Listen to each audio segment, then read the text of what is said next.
It is 9 o'clock right now, but just give me a couple minutes here because there's something I need to print off for class today.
Okay. I'm just going to get started anyway. So, we have been talking a lot about probability. And so, we've been saying that, probability is not really a way of determining exactly what's going to happen. It's a prediction of what's going to happen. It's a educated guess. Okay? So, probability helps us understand what might happen. Now, this is actually very useful in statistics because data, again, we want to kind of understand what might happen with data. Now, throughout the semester, I've been mentioning something called a normal distribution. That is, if we have continuous data and we plot it out, the frequencies of this data tend to make a curve. Okay? So in this curve, the highest point is the mode, because that is where the highest frequency is. Of course, highest frequency means the most occurring number that occurs most. Now, in a normal distribution, one that is not skewed left or right, this also represents not just the mode, but also the median and, most importantly for us today, the mean.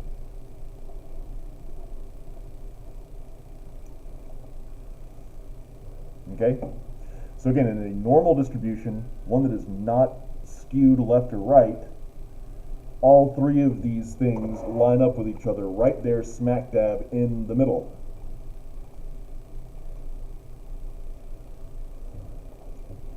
And of course, all of our data is distributed across this curve. So we can expect a lot of data to be right around here, but we can expect just a few data points over here, very, very far from the average, and just a few data points over here, very far from the average just on this side. So very few data points that are really, really small, and very few data points that are really, really big.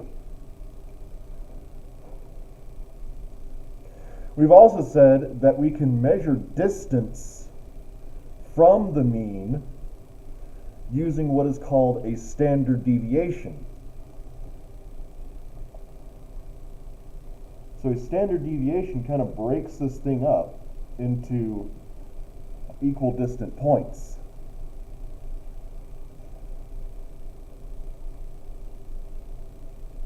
And I haven't drawn this very well, but just imagine that these are equally distanced. Each of these sections here is one standard deviation. So like this right here is one standard deviation from the mean.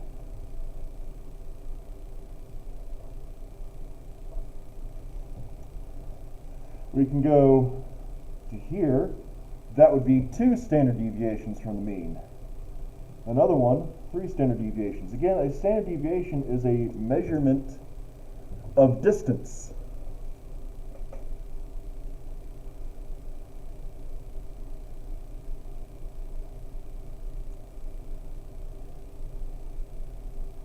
Does this sound familiar? Are we remembering this now? Okay. Now, it turns out we can actually use this idea of distances to figure out how much of our data is in a particular spot. In other words, what is the probability that a particular data point is present?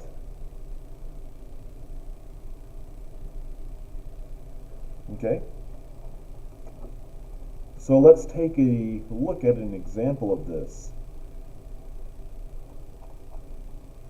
Let's see, where's the example I just had? There we go.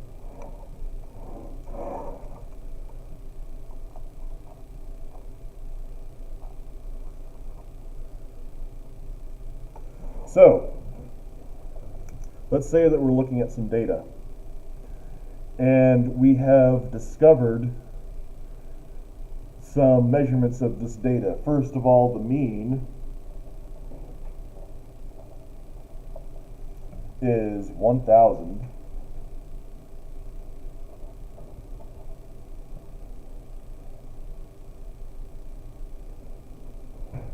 And the standard deviation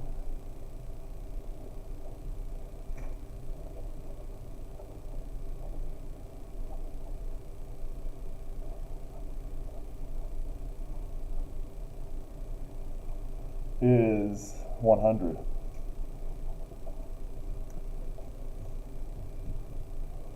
So again, this means that this point here in the middle is 1,000. This is what we can expect most of the numbers right around here to look like. They're going to be somewhere right around 1,000. And then as we go this way, our numbers are going to be decreasing. As we go this way, our numbers are going to be increasing. However, the frequency of those numbers is going to decrease in both directions. So the highest frequency of numbers is right around 1,000. Now our standard deviation is 100, which means that we can count 100 numbers to get to our first standard deviation from the mean.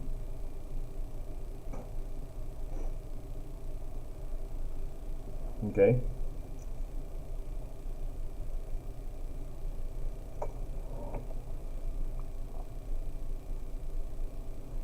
So what we want to do is we want to find the probability of a data point landing, let's see, at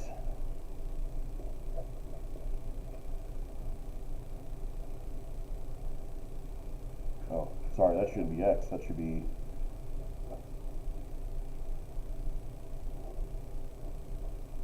x is less than or equal to 1,200. So what is the probability that a data point is below or equal to 1,200? Okay, well, let's think about this data point that we're looking at. Somewhere in our data is 1,200. Now, if we think about our normal distribution, being that our mean is 1,000, that means that 1,200 is somewhere above it, right? So anything less than or equal to that would mean that we have an area that we're looking at that's here or below. That's a lot of our curve, isn't it? That's a lot of data that could possibly fit in that area. Again, being that it would be 1,200 or below.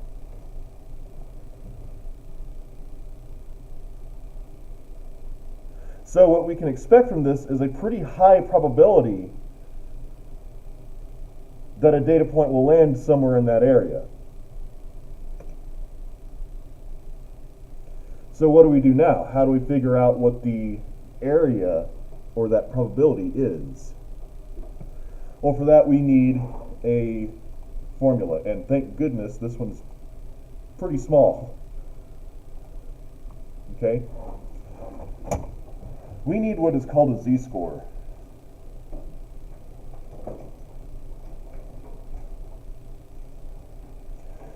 So a z-score is calculated by taking the data point that we're looking at, x, subtract the mean, mu, and divide by the standard deviation. Again, fairly simple little equation here.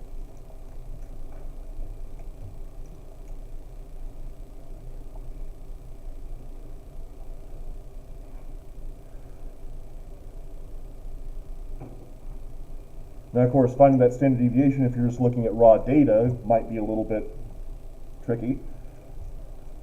So our standard deviation, just to remind us, if we need to look to calculate it, is the square root of the sum of x minus mu squared all over n. Now, most likely the questions that I'm going to give you just give us the mean, standard deviation, and whatever x value we're looking at. I've already had y'all calculate standard deviation before. I know y'all can do it. But if you do come across it somewhere that you need to calculate your standard deviation, remember that it is this. Okay, so all we really need to do now is plug these numbers into our z-score and see what we get. Okay, so the x that we're looking at is 1200.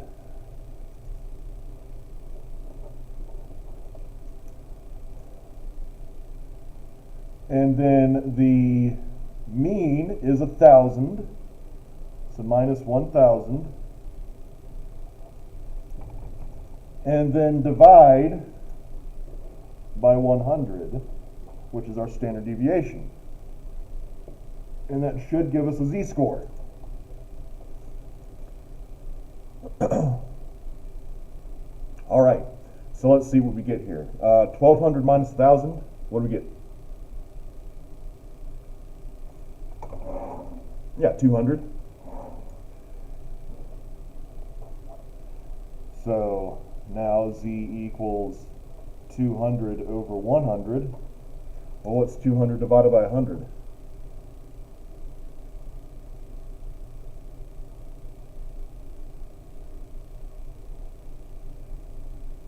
2?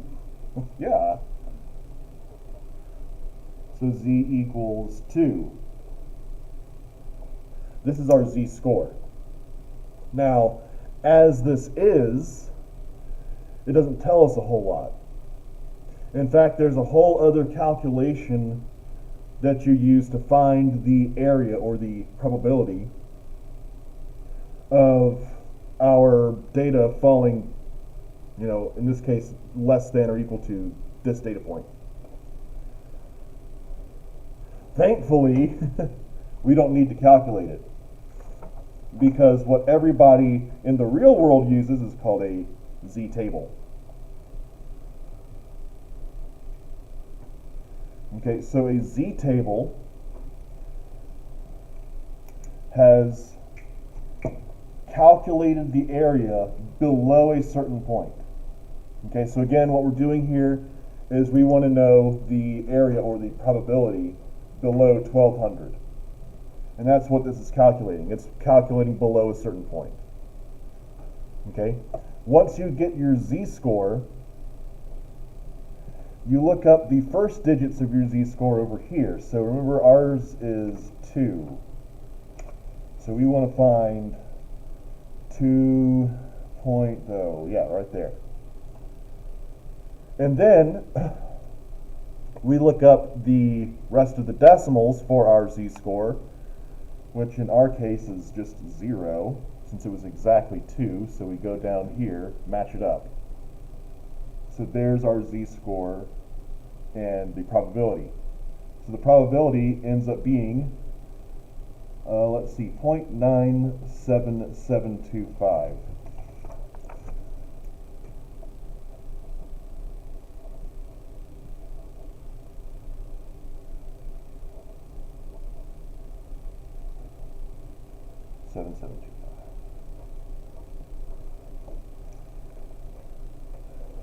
And of course, as a percent, that would be 97.725%. So how much of our data lies below or equal to this point? 97.725% of it does.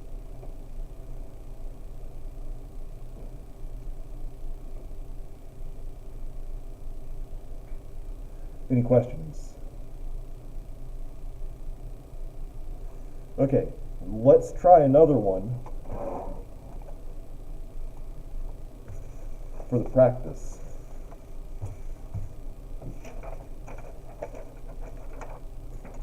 Oh, I'm out of paper.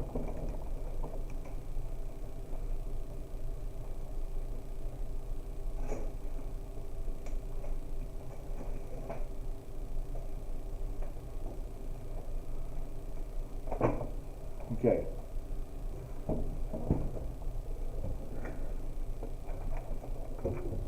So let's go through that one more time.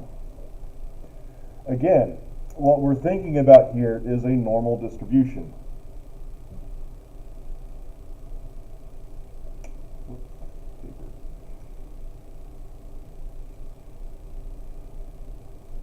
So in our normal distribution, again, the mean, median, and mode are all going to be right there at the center. Nothing's being skewed, nothing's pulling the mean, median, and mode apart from each other.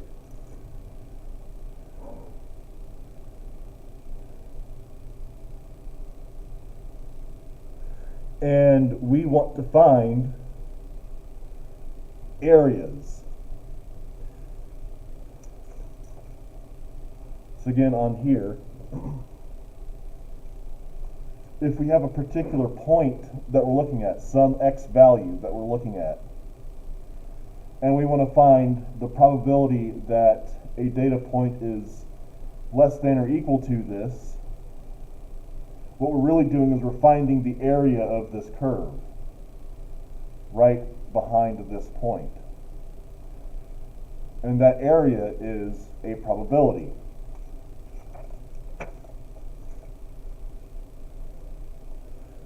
Okay, so let's get some numbers here. Let's say we have a mean of, I don't know, 79, and a standard deviation of 13.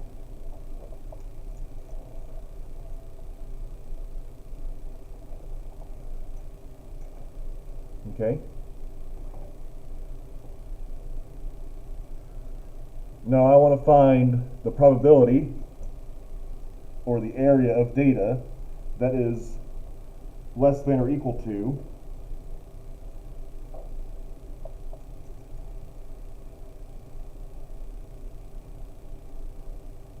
let's say this time 54.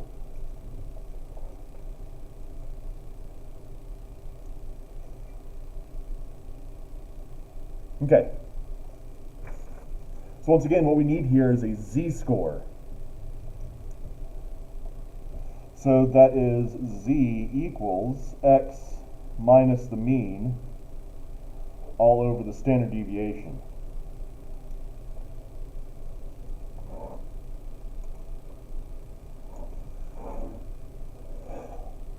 Now let's think about our x value that we're looking at here. Is the x value above or below the mean? It's below, yeah. So what we're going to be looking at here is something like this.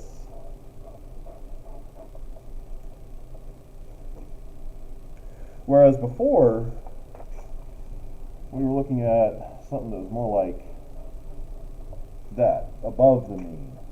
And that's going to have an effect. And I just want to point that effect out because it kind of helps when you know and you can predict what you're going to be looking for. Okay? But let's go ahead and plug these numbers in and see what happens. So, first of all, let's plug them in. Our x is 54. And our mean is 79. And then our standard deviation is 13. Okay. So 54 minus 79, well, that comes out to be negative or positive? Negative, yeah. In fact, anytime that you have an x value that is below your mean, of course it's going to be negative. And that will make the entire thing negative. Our z-score will come out to be negative. That's important because we have two different z-tables. We have a z-table that has negative values on it. If we look here, these are all negative values. And we have a z-table that's all positive values. So knowing if your x value is above or below the mean helps you choose which table you need to pull out. Okay? Let's go ahead and keep going though. 54 minus 79, excuse me, is negative 25.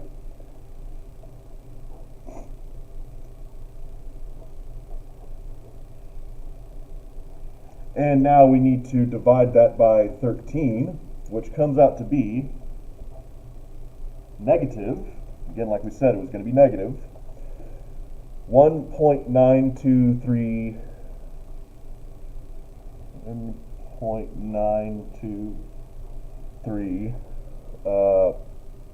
I guess I'll include some of the rest, 0769. Now, as it turns out, we don't need all of these digits. We only need a few of them. Basically, we could calculate the probability with all of these digits, but at a certain point, it's not really going to make a difference. You know, at a certain point, these digits just stop being useful. So let's look at our z-table. Again, we have negative 1.9230769.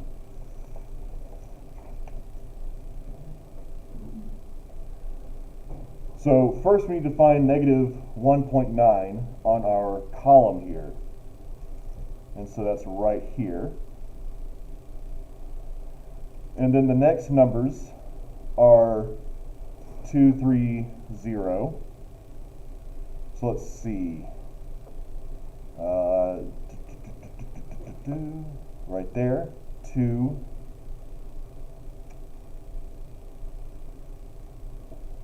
So there's our score, or I'm sorry, there's our probability. 0.02743.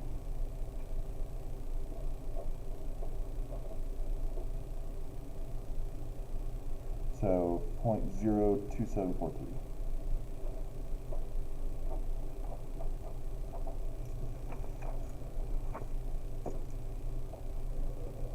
Okay. And of course, as a percent, we just need to move that decimal place 2 points to the right. So as a percent, this is let's say just 2.7%.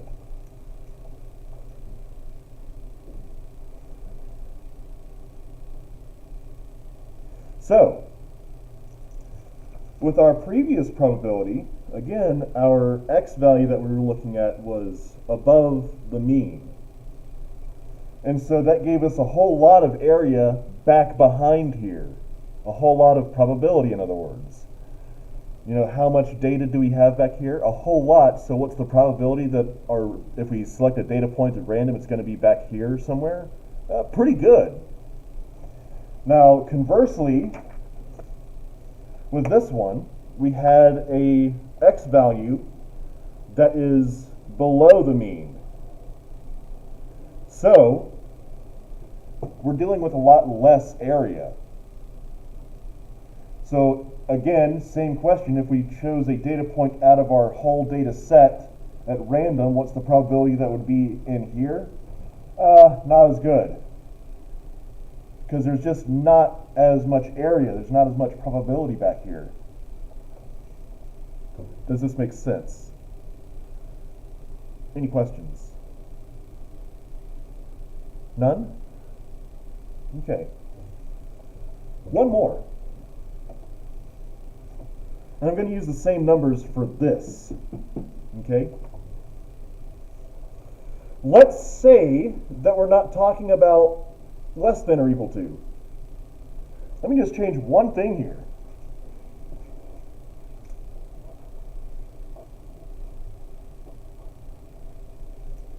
Let's do greater than or equal to.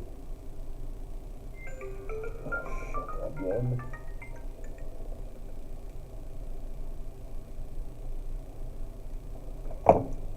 Okay, so let's do greater than or equal to. Well, how do we do that? It's the exact same thing. Plug in the same numbers into the same formula and get the same z-score. But remember that our z-table calculates numbers below a certain point, not above, but below.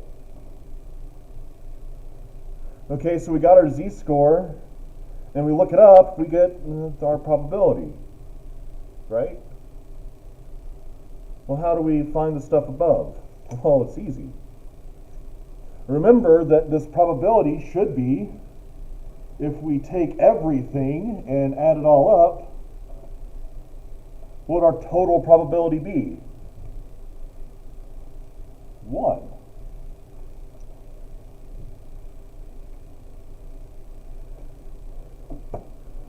So if this is the probability of things being below this point, we just need to subtract this from 1 to get the stuff above this point. Does that make sense? Yeah? Okay. So let's go ahead and do that. 1 minus our probability, 0.02743. So above, we have a probability of 0.97257, or as a percent, 97.2, let's say 6.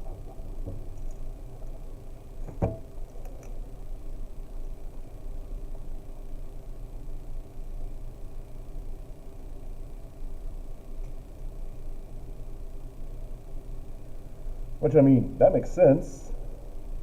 If we add our percents together here, let's see, 97.26 plus the 0.27 we got before, I'm sorry, the 2.7,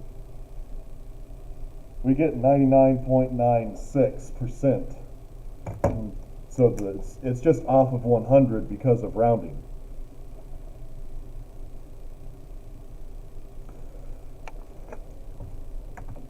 So again, if we want to calculate the probability of a particular event in a normal distribution like this, we need a z-score.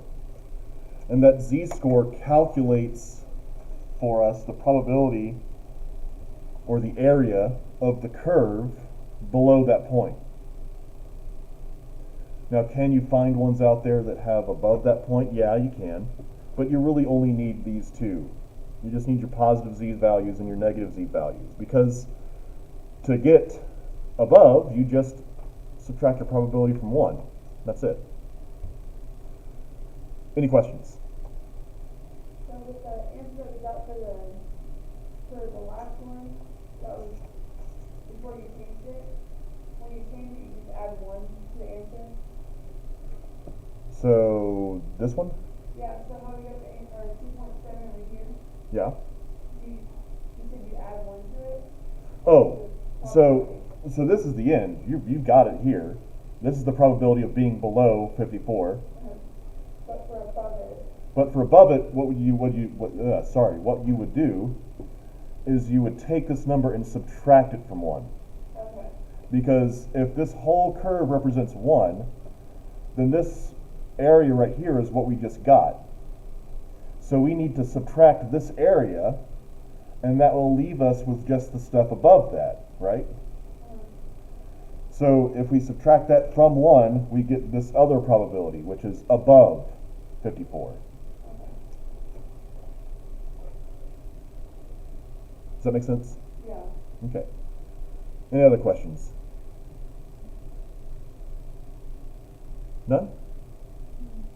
All right, then I think that'll do it for today. We'll get into some more complicated things on Friday, but I don't want to leave it there. Okay, so I hope you all have a good day, and I will see you all on Friday.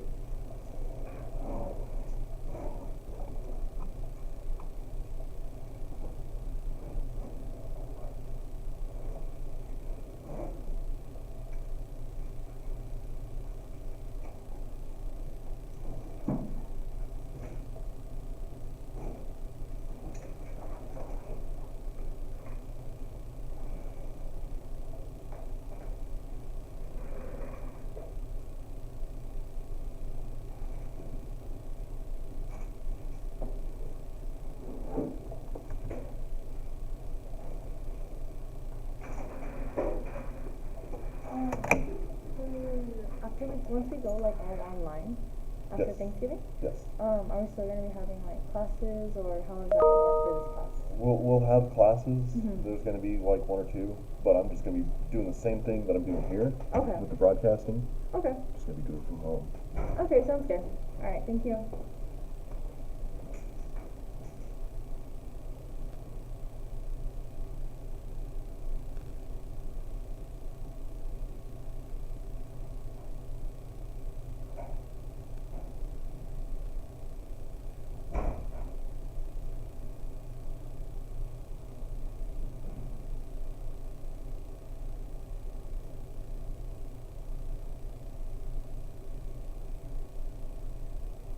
Oh my gosh.